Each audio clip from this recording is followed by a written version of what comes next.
Here's my hands. And what I wanted to say was, so one of the, I think, maybe more sophisticated things you have to do in class when you're teaching is you want to try and talk about closure. Closure is like, let's say hypothetically, I was wearing a white shirt with a white background, or if I had a black shirt and a black background on, and you could see I had arms, right? You can see I have arms, but you can't see my body. Maybe I have pants and arms and hands, but because you can't see where the black is or the white is, I can do the exact same thing actually. Let's see if I can very quickly switch over to white. There we go. Save background. So when your eye is filling in that gap, it's not like you think my arms were cut off and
you really do increase that sense of I'm trying to remember which camera has my arms on it.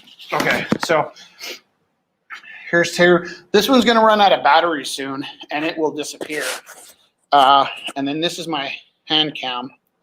It's lucky, like, no personal messages came up on my screen because that would be definitely awkward.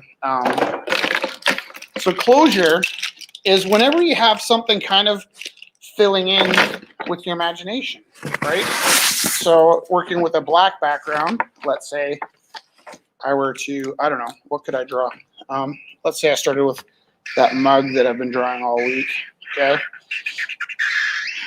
If I have this mug, right, and it has an arm on it, and I decide to fill in the mug, and I have some chalks here too, that would work really well. Where are my chalks? Okay, let's do it this way. Let's say I were to draw you a rich Teru.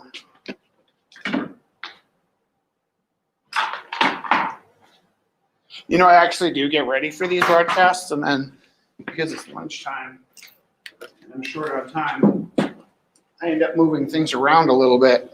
Okay, so this is my good brush. Yeah, so let's say a simple version might be if I was drawing me.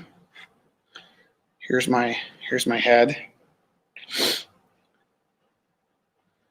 right? And here's my neck, and possibly one arm is over here, and another arm is up here, reaching behind my head. Okay, it's as simple as, because you make a connection between the head and the arms to where the rest of the body is, it's easy enough for the brain to fill in that gap and go, oh, I see. Let's say I was wearing white pants, right? Rich is wearing a black shirt, and he's dancing against a black screen.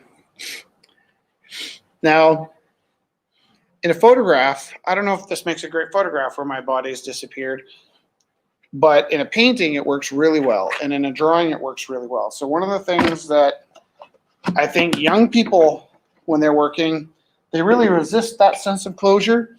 They want to fill in every line. They want you to know this is where the body is. You know, they want you to know these are where the edges are. But if you want a more sophisticated image, sometimes not drawing everything in is the key. Okay, so I know I'm a little disorganized.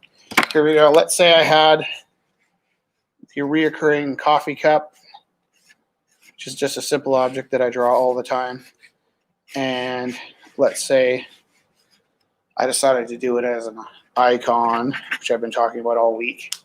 And then I decided I wanted to render it. Well, if I'm going to render such a thing, you know, I think I was talking about this last time I was doing this. If I were to choose to make a black cup, right? And that's my plan, and I want to get rid of all the working lines in this by having a black cup. Well, it could be that if I decided to make a black cup, I'm stuck having a black back or white background, because if I have a black cup and a black background, then it disappears. But sometimes by leaving parts of it showing through, for instance, let's say I had a really deep black background, I might have right here those two blacks connecting and obscuring where the edge is, right? But by filling in more and more and leaving parts unfilled in, now I have a black cup going against a black background.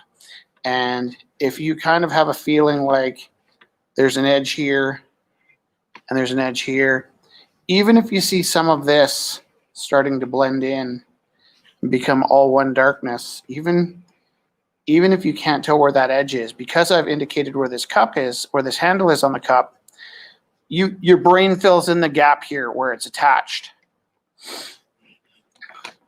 Okay, so closure, again, let's say if I was drawing Rich Teru and I had my head here and some arms here, maybe my hands in my pockets here.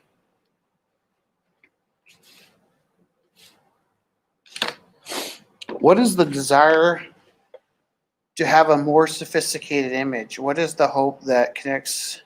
So it's not ever a matter of having specifically a more sophisticated image or a less sophisticated image. It's a matter of having as many tools in your toolbox as possible. Every single person enters into art with a very simple understanding of how to make an image, how to make art. And as they develop, they lose that gift of simplicity, the naivety, just kind of like punk rock, right? Like, so you know, Sex Pistols didn't know how to play their instruments, and that was awesome. And then they started to learn their instruments, and they became marginal. So there is an inherent naivety that comes from not knowing what you're doing, which creates all kinds of amazing art.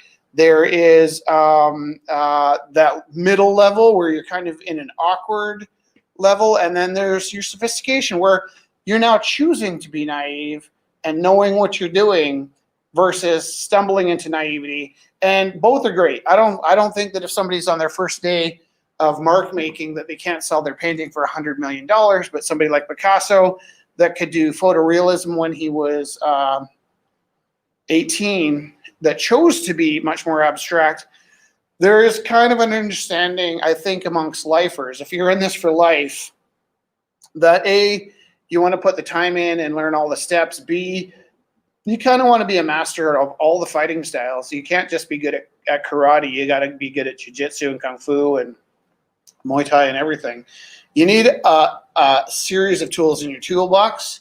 When I say sophisticated, what I really mean is if I try and teach closure to grade 6s, they kind of struggle. If I try and teach closure to grade 12s, they struggle less, right? I think if you can see that I still have shoulders, even though you can't see them, the idea of letting your brain fill things in, it's, you know what? It's the same sophistication that Miles Davis spoke about.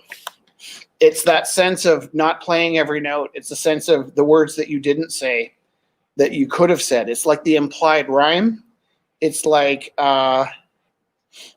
you know, Muhammad Ali not throwing that last punch because he was always already, you know, His opponent was already on his way down. So my answer would be Rich Teru in a white t-shirt against a black background. Well, Rich Teru in a black t-shirt against a black background. You still have the sense that I have a body, but that closure exists and it bleeds into the darkness. And it's one of those things you have to believe is there, even though you can't see it. And if I were to really take this lesson, I would drill it down to all of art is being able to see something beyond its surface. You know, crafts have a different kind of approach sometimes. Posters often have different approaches sometimes. Pop art sometimes is very on the surface, but a lot of times beneath the surface, even with pop art, you know, you had somebody like Lichtenstein who was actually making fun of his viewers, and people just bought in because they thought they were cool. But the trick is there's a thing that is seen and a thing that is unseen, and through closure, you force that mind into that area of accepting things that you can't see.